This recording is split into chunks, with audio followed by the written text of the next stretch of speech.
Movies that pissed me off. Alright, what's this? You know, when I'm watching movies, there's usually only 3 Bro, this guy sounds like video game donkey. emotions I want to feel. Fear, joy, or sadness.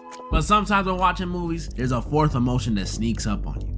Anger! Whether it be characters in the movie, the ending of the movie, or just the plot, sometimes there's movies that just No, bring out I'm gonna be honest. Okay, not a movie, but I still think that to this day, the biggest fumble of all time that I ever witnessed any kind of movie or TV show do was Game of Thrones, but not just Game of Thrones. It was also Attack on Titan. I swear to God, Attack on Titan was literally the biggest fumble ever. Like, the last few episodes were just so confusing and ridiculous.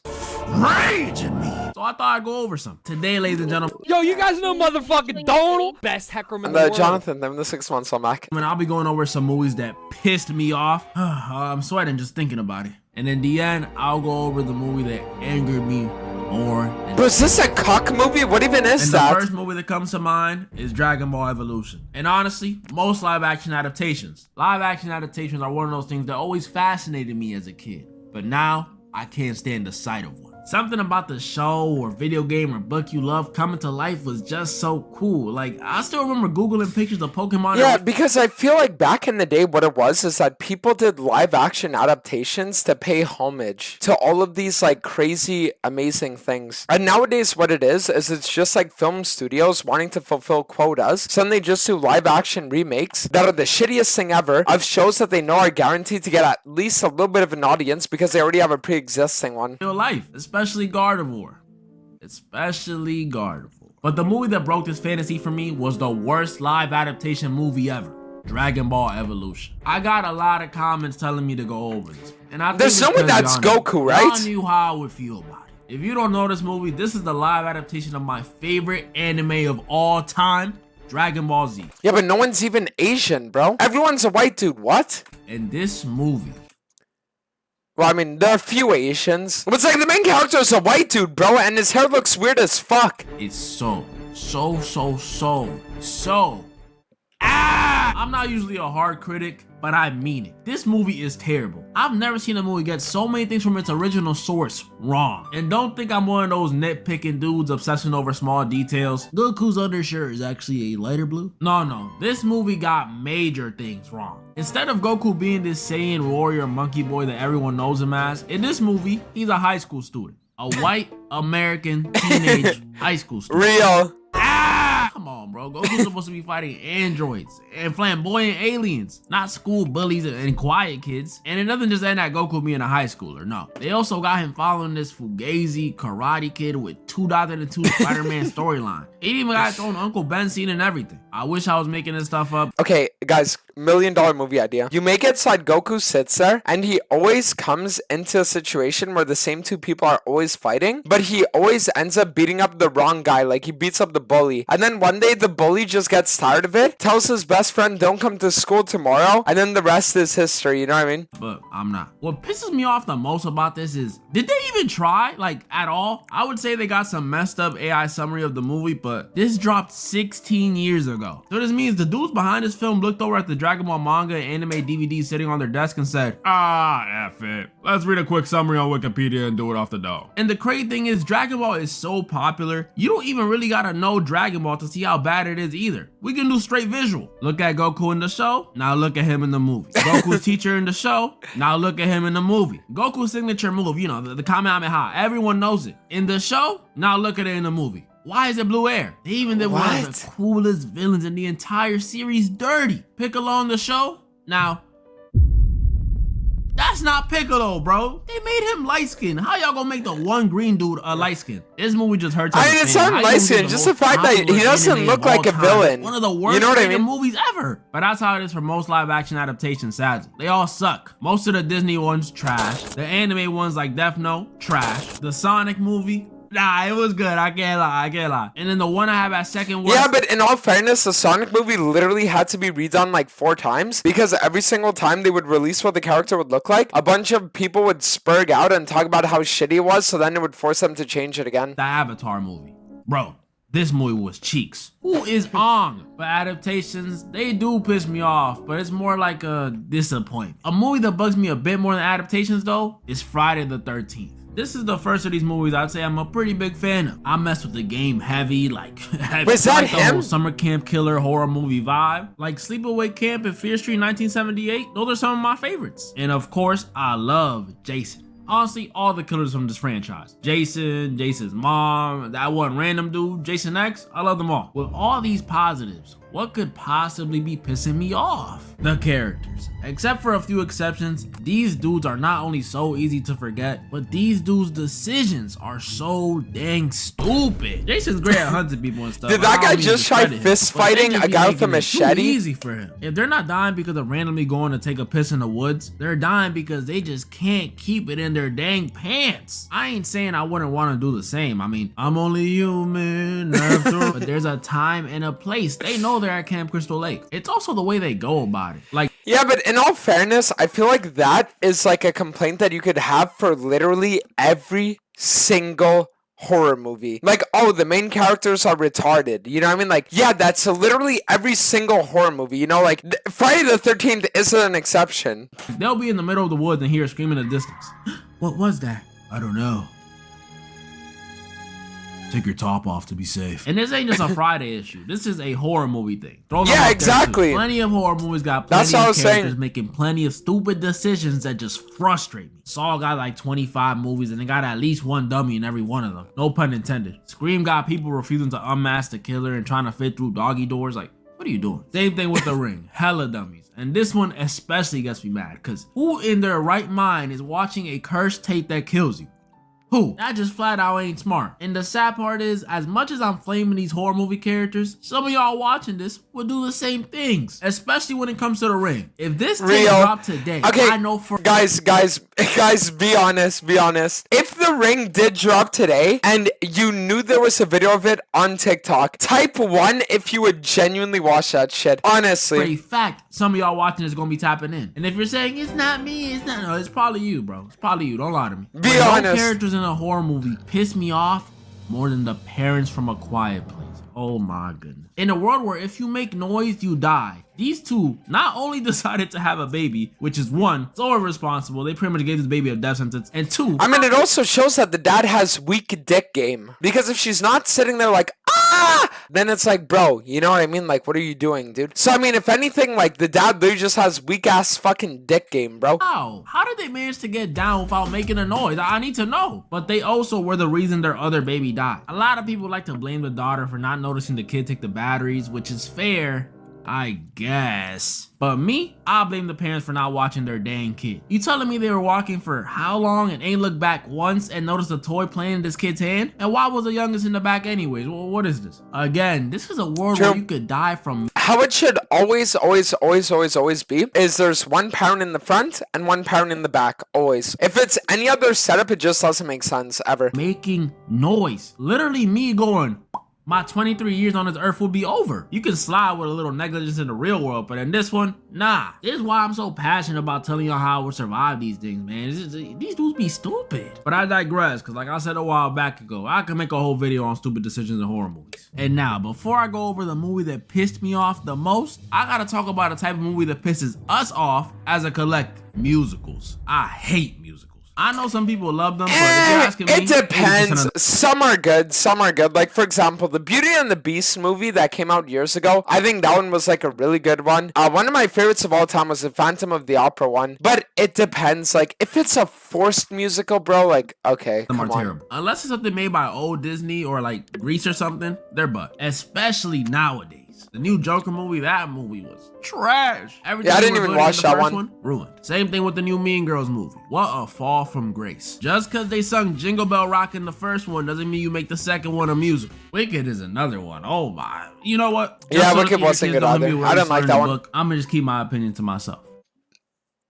It was that! Like, obviously, the songs were good. I mean, I would never listen to them again, but they were good. But even with good songs, I felt nothing watching this movie. I didn't like it, but I didn't hate it. It was just nothing, which might be worse. And then there's the new kid on the block, K-pop Demon Hunter. I mean, listen, I don't know anything about K-pop Demon Hunters. I've never watched it, but what I do know is that Laura literally has their songs like fucking memorized, and she is addicted to that shit. And I think it's actually, if I'm not mistaken, Netflix's second highest viewed movie of all time. So I don't know, like this one popped the fuck off. I don't know if like what demographic it hit, but it definitely hit it, and it hit it hard.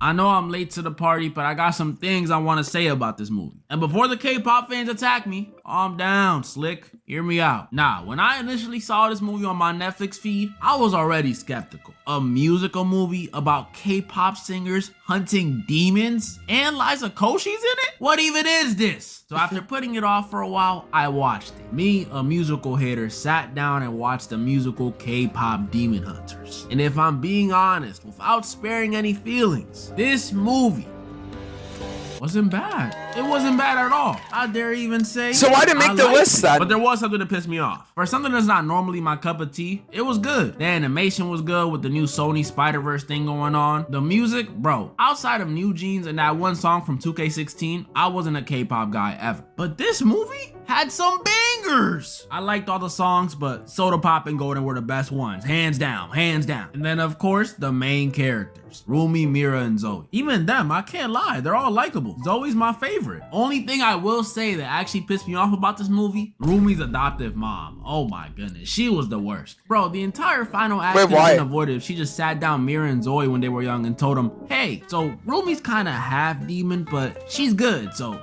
we good? Boom, situation solved. Wait, what happened? Oh, not this gif, dude.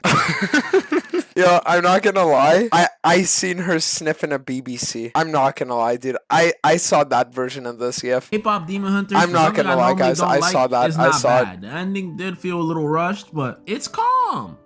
That title is still crazy though. And now for the movie that pissed me off more than any of them, the 2009 movie Brothers. Now, I need to say this before I start. I love this movie. The cast, the music, the plot. But what is it even about? Cast, please go watch it. I made my mom watch it the other day and she cried.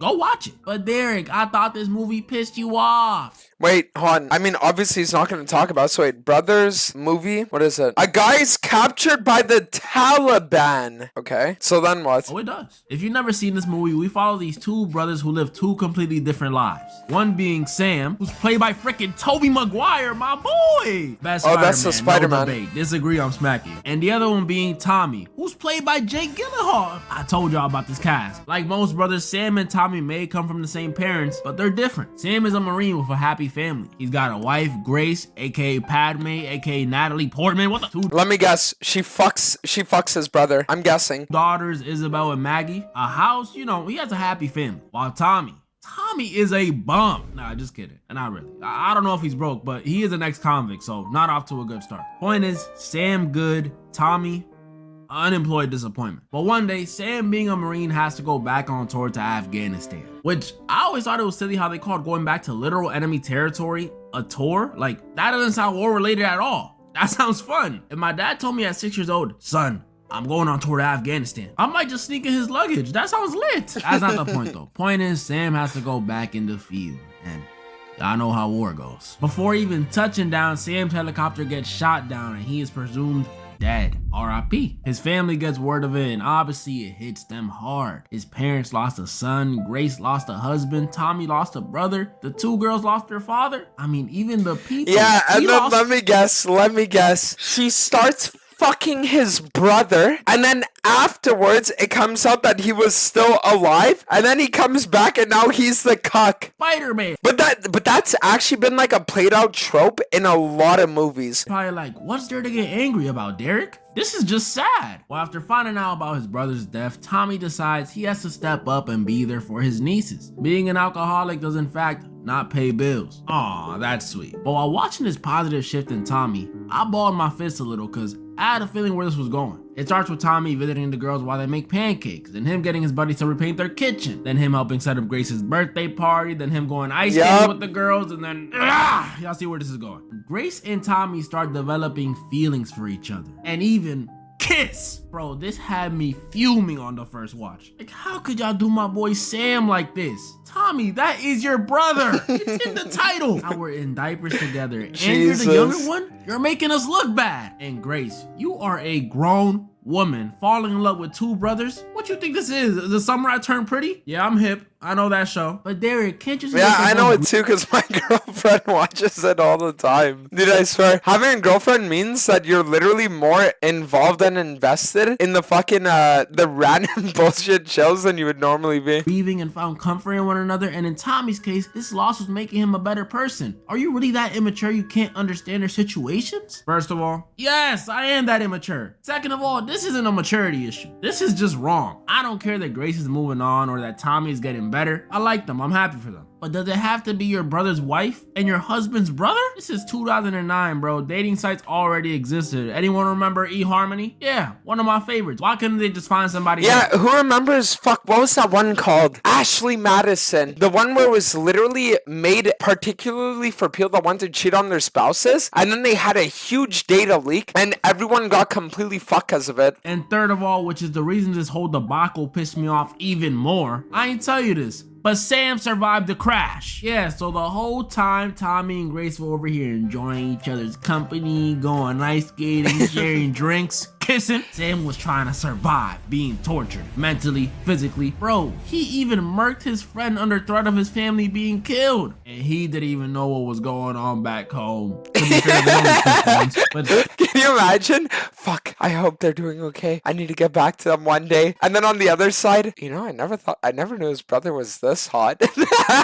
Ew, Jesus. Luckily for Sam, eventually the Marines retrieve him, but the damage is already done. When he comes back home, Sam was not the same whatsoever. Like, in bed with the shoes on is crazy. And Sam, although going through all that mental torture in Afghanistan, still had his brain at 100% because he noticed what I noticed. He noticed that Tommy and Grace were getting along pretty well. So he confronts him in the most shocking way. Like, I can't even do it justice explaining it. Just watch.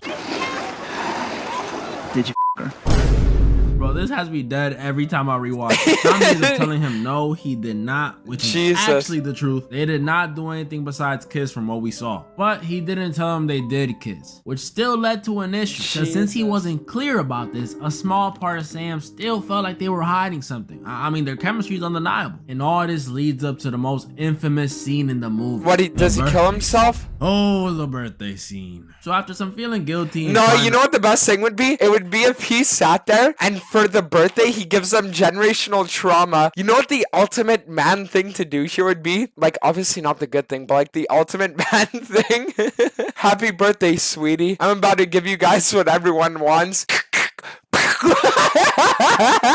In game. Enlist and getting rejected, and Sam acknowledging the shift in attitude and trying to get better. If you're wondering how bad his attitude got, he wasn't laughing at his daughter's corny jokes. I know, crazy. We get the birthday scene. My blood pressure's going up just remembering. So everyone's chilling as they celebrate the youngest daughter's birthday. You know, whole fam's there. Sam, his parents, Grace, Tommy, Tommy's girlfriend, who's clearly some form of cover-up, and the two daughters, Maggie, the birthday girl, and Isabel. So like I said, everyone's chilling, enjoying each other's company, until Isabel, for no reason, starts taking Maggie's doll. Sam tells her to stop, you know, it's kids doing kid stuff, so he just tells her to stop. But then Isabel takes another one of Maggie's dolls. Oh, so Sam shit. tells her to stop again. But this time, Isabel didn't just sit there in silence. She starts saying, Maggie always gets everything, and I didn't get anything for my birthday last year. And you were in stupid Afghanistan. Ooh, my heart is thumping. But it gets worse. Little Isabel starts crying, and yo, shout out to the actress, by the way. She pisses me off, but love her. Little Isabel starts crying. So she grabs a balloon and just starts messing with it. You know, doing. Let me guess, she's gonna have a PTSD attack. But you know that's actually something that does happen, where people will get so like invested in like shows and stuff that after they finish watching them, they will literally message the actors and actresses fucking yourself and shit like that when they don't even decide what happens. That annoying sound when you rub on it and squeeze it. Ugh. Just being a bad kid. Sam again tells her to stop, but she keeps going, at this point doing it on purpose. So Sam has enough. pops the balloon. And this is where it all went downhill. This little girl, Isabel, tells Sam, couldn't you just have stayed dead? Oh! Hold on, she continues. You're just mad mom rather sleep with Uncle Tommy. Isabel! Mom and Uncle Tommy have sex all the time. No, I'm telling you, I am way too vindictive for that shit. I'd look her dead in the eyes and I would say, remember that I did this because of you when you grow up. And just blow my fucking brains out. Holy shit. Oh my days. This scene did something to me when I first watched it. Somehow, this little girl went from a character I ain't care about to oh my goodness, there goes the blood pressure. You know how painful that must have been for Sam to hear? He must have immediately thought, well, not only does my daughter not love me as a dad anymore, but she'd rather my brother be her dad. And oh yeah, my wife and brother betrayed me. Bro, I genuinely hated all three of them after this, especially Isabel. There was no need to do all Jesus. that. Shout out to Bailey Madison. But Derek, she's just an angry kid. First of all, I don't care. And second of all, y'all don't understand yet, because I had even more reason to be mad when later that night, after a quiet car ride home, these used to be terrifying, we see Isabel and Grace talking in bed, and it's revealed that Isabel straight up lied, which is like, phew, I guess I don't hate Tommy and Grace. But you lied? That's more messed up than telling the quote-unquote truth. Especially Yeah, I mean, like, lie. but it's not that. It's like, why would a kid even bring that up? Like, realistically, why would a kid even bring that up? Like, they shouldn't even know what sex is. Like, I'm gonna be honest, I would be concerned if I was the dad, because it's like, why would that kid even know what sex That is? leads to one of the saddest moments I think I've seen in any movie. Grace, after putting the kids to bed, walks in on Sam sitting in the living room, crowbar in hand, in silence. Sam walks into the kitchen and asks Grace if she knows what he did to get back to her. No. You know what I did to get back to you? And I hate this word because it's overused, but Sam just straight up starts crashing out, having a breakdown. Bringing up Grace sleeping with Tommy, which we know didn't happen. Still asking her, do you know what I did? Telling her how much he loves her. Not gonna lie, when I watched this, I teared up, y'all. This is sad. Jesus. Tommy walks in and hugs him, which almost works until it doesn't. And while Sam is pressing Tommy for all the quote-unquote things he's done behind his back, he hears the cops outside and it gets sad. Sam goes out there and pretty much just tries to make the cops pack him up. Gun in hand, shooting in the air, telling them to do it. This was some sad stuff and intense. Tommy eventually tells the cops to cool it, and he uses the power of brotherly love to defuse the situation. Somehow. I'm sorry, but I can't help but say it. If Sam wasn't a war hero and he was a few shades darker, this movie's ending would have been darker. The movie ends with Sam being hospitalized and him and Tommy and Grace being in good graces and him telling Grace what he did to get back to her and the family. Kill his friend. Like I said, this movie pissed me off, but man, it's sad. Jesus and it's some heat. Christ. As much as I blame Isabel and Tommy and Grace, I know it's all stemming from the war. Cause that's what this movie's about, the consequences of war. So I hope this taught y'all that not all movies that make you angry are necessarily bad. Sometimes they just make you emotional. Not you though. That was pretty much all the movies I wanted to go over this Jesus. time. I mean, I wasn't expecting half of this video to literally be a fucking trailer for that movie, but holy fuck. That's actually wild.